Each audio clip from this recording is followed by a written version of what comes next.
Next on Broadway Profiles, she's just a girl who decided to go for it. Icon Rita Moreno joins me to talk about her new documentary. Plus, welcome back to The Rock. Jen Kalila is here to talk about the upcoming film version of Come From Away.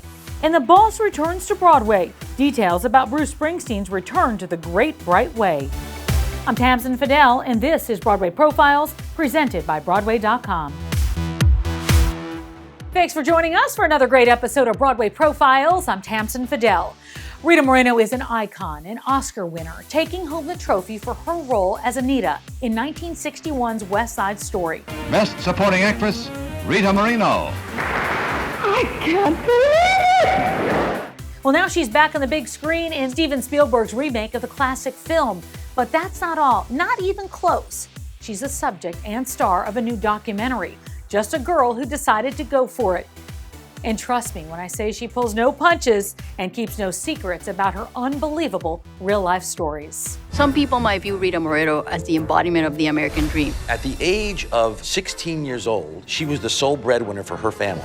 Little Puerto Rican girl whom nobody thought much of at MGM with a contract. I had a chance to watch the documentary last night. It was just incredible. It scooped you in and then kept you the whole time. And that says a lot, you know? One of my favorite things was the two professors who spoke about the social situation and what was then and what is now, and what the obstacles are now and what they were then. I thought it was a brilliant idea because that really tells the story. Tells my story in a very important and serious way, a respectful way. So I want to talk about some lines that I pulled out from the documentary because I just loved it. And one was like, fame is BS. It goes up, it goes down, and right now I'm up. And I feel like you've gotten to a place where you said, hey, when it's great, and when it's not, I'm still great.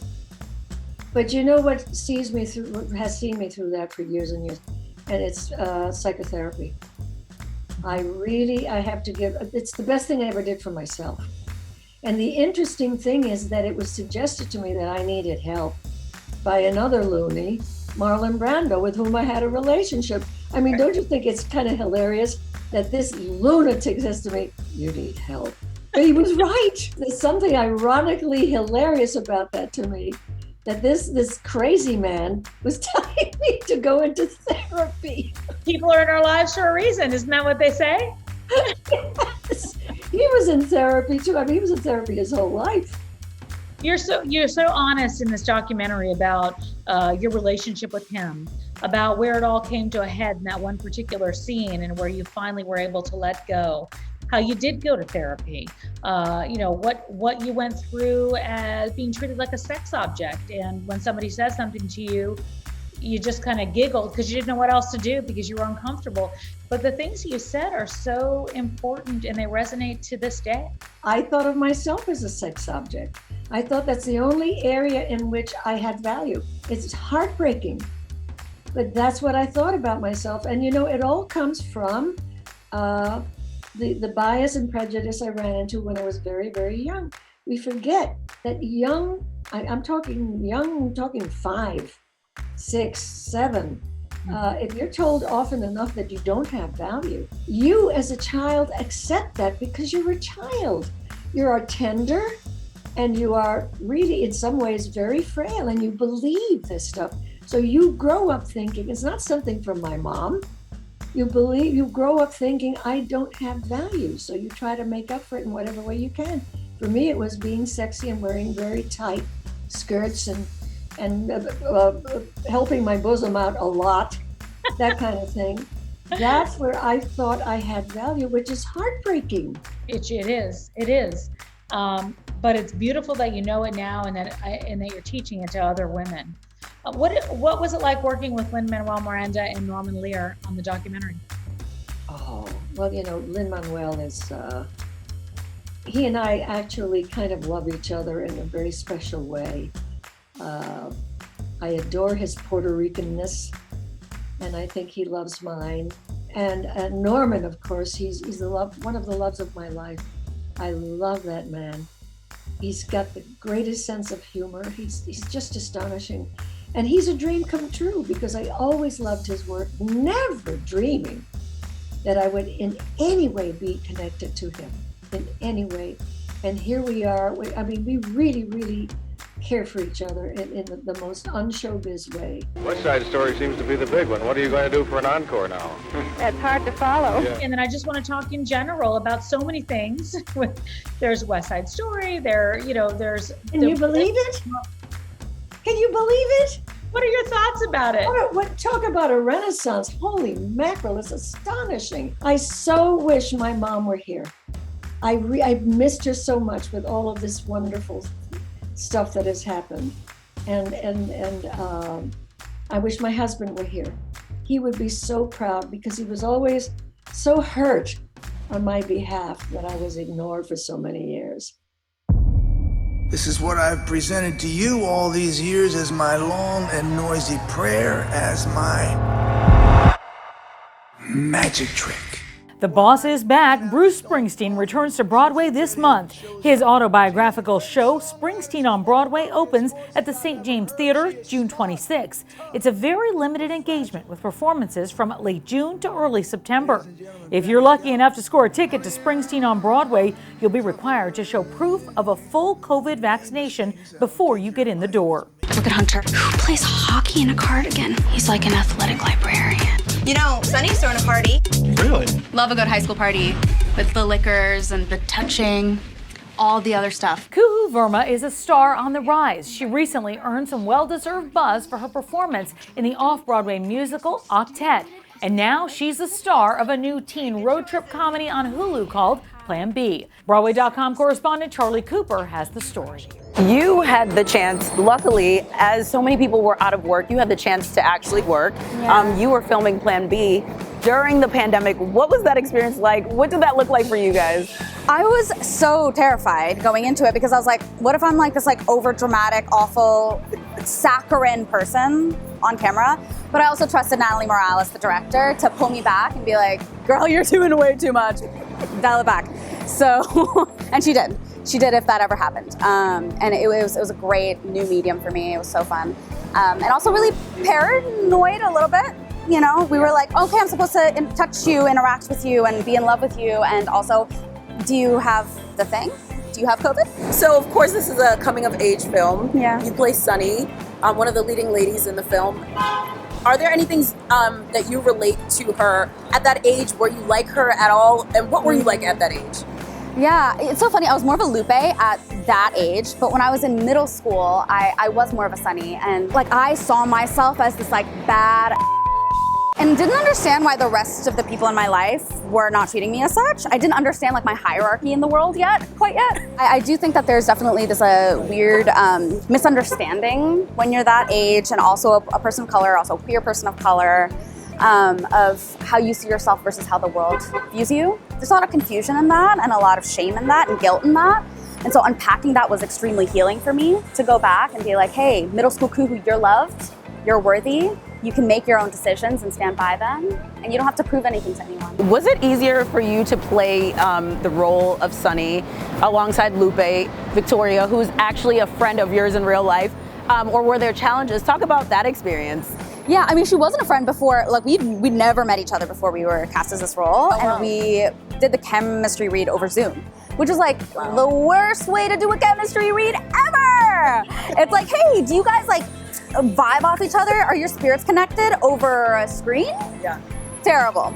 But somehow it was so clear, even through that platform, that like this is something extremely tangible, extremely special, and so we like slowly became friends through pretending like we were best friends. And it was honestly so easy because we depended on each other, we leaned on each other, and it was exactly that. It's like, even if it was TMI, I was like, this is exactly, I'm having an anxiety attack.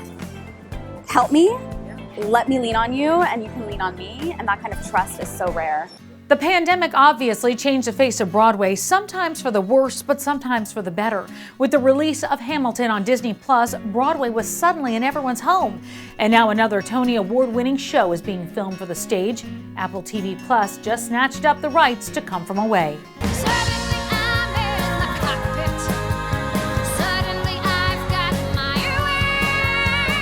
The musical, set in the aftermath of the 9/11 attacks, tells the true story of what happened when 38 planes filled with 7,000 passengers were diverted to the tiny town of Gander, Newfoundland. I caught up with Jen Kalila. She originated the role of real-life Captain Beverly Bass in Come From Away.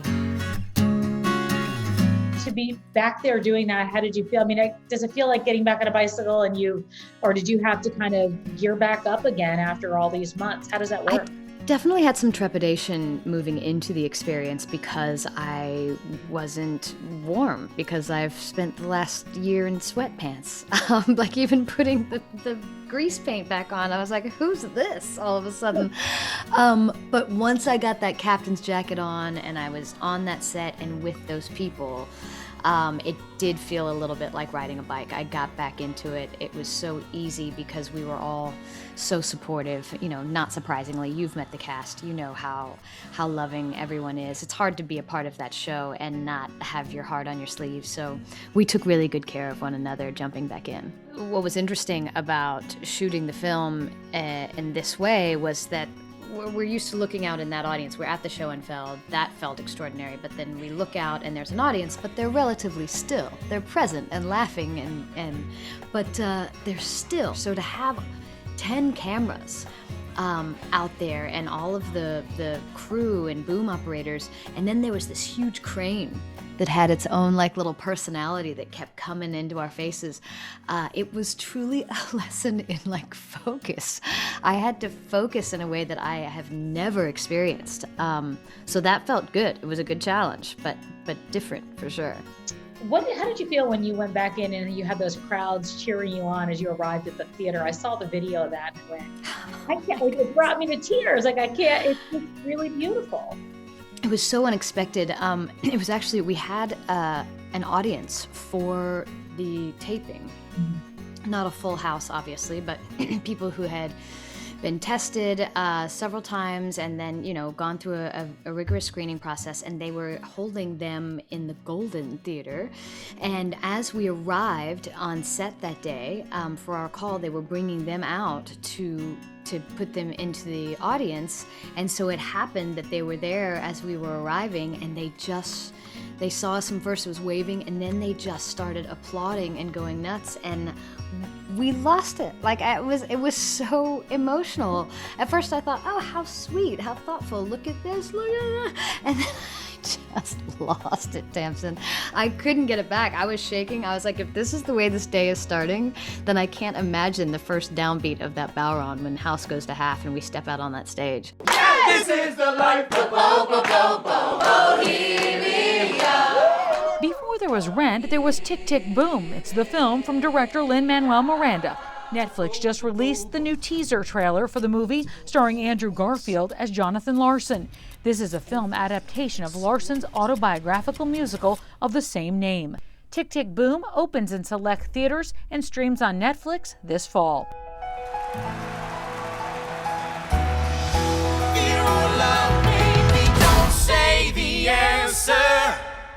Don't go anywhere, there's still a lot more to talk about on this edition of Broadway Profiles.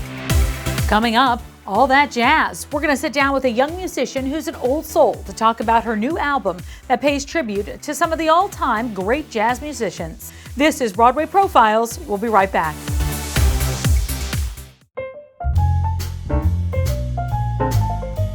Anais Reno is an old soul, a musician, a singer, a performer, and now she's out with her debut album, Love Something, covering the songs of Duke Ellington and Billy Strayhorn.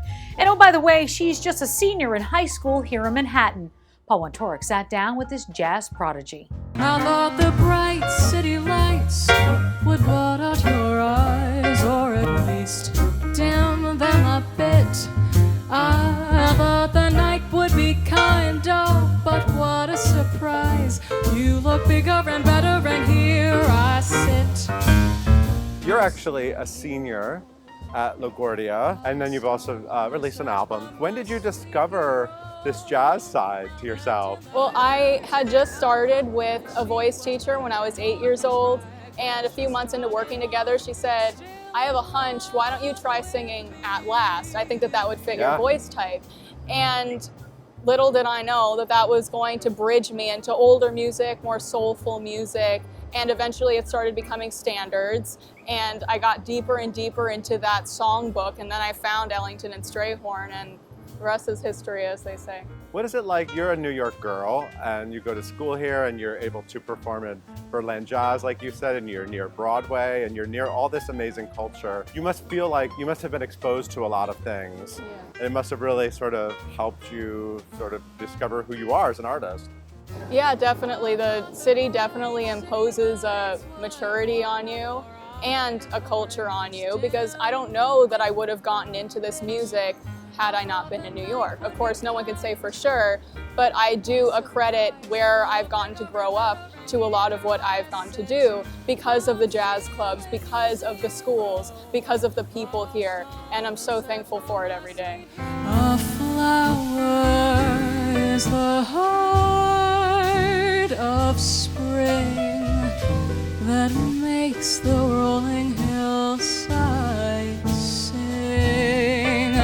How does it feel to sort of we're at the brink of things coming back and you're sort of starting your career. How does it feel to be your age starting out right now? It's hard to say how it would be different if things were normal right now, because what is normal anyway? Because this is what I've experienced. But yeah, I want to be a jazz singer. I want to perform on stage. That's really the core of it. It makes me feel the most understood. It helps me understand myself. I feel, as corny as it may sound, I feel the most myself on stage. So I want to do that for the rest of my life. One of the great stars of The Marvelous Mrs. Maisel is working to revitalize a legendary boarding house for up-and-coming theater professionals.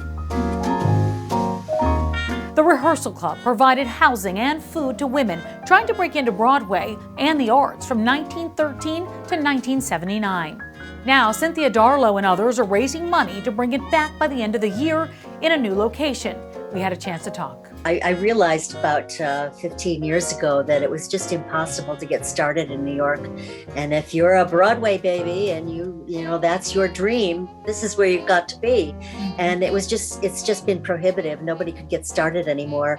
Back when I began, you could wait tables for a few months and get a place to live. That's not possible anymore. So the Rehearsal Club ran from like 1913 to 1979. It was a safe place to live on West 53rd Street, 2 meals a day, and there was this sisterhood of women that were all in the arts. We're going to start with a wing of apartments, the Rehearsal Club in the Webster Apartments. We will be able to offer a room for each woman, a single dwelling room. It's a desk, a chair, a bed, a dresser, a small closet, some storage in the basement. There's a cafeteria in the basement run by a chef, not a fry cook, a chef. The Rehearsal Club will have a parlor room that has a piano, so we can use it as a rehearsal room. Free, comes with your membership. It's just going to be amazing. We're going to be offering workshops and mentorship and this wonderful, safe place to be in Midtown Manhattan where you can walk to all the auditions. Still ahead, it's good to be the king. One of the stars of Disney's The Lion King joins us to talk about why he's just got to dance. We'll be back in just a few.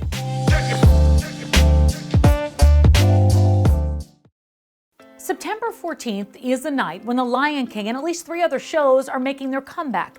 Comebacks that include some truly amazing dancers. We had a chance to talk with Lawrence Keith Alexander from The Lion King about why he's just got to dance. Hi, I'm Lawrence Alexander. I'm originally from Kansas City, Missouri. I had a very loving childhood. I wanted to dance, and my father was like, no, dancing is for girls.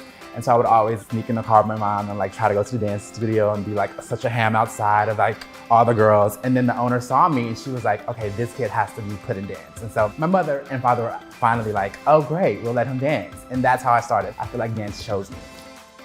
I went to college at the Boston Conservatory. I was a dance major, but they let me do some theater classes as well. It took me a while to get to Broadway. Like first, I danced with this company called Hubbard Street, which is a more contemporary company. I danced with them for a couple years, and then I was like, I feel like I need to go to New York. Like that's where my heart is.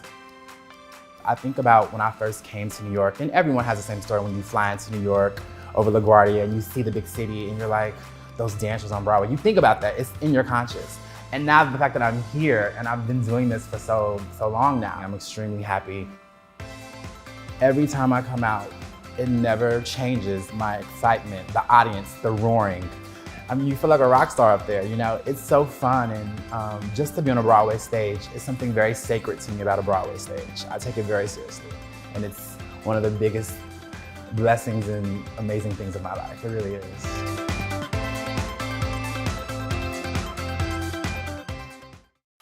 And that's going to do it for us. Until next time, I'm Tamsin Fadell, and this is Broadway Profiles, presented by Broadway.com.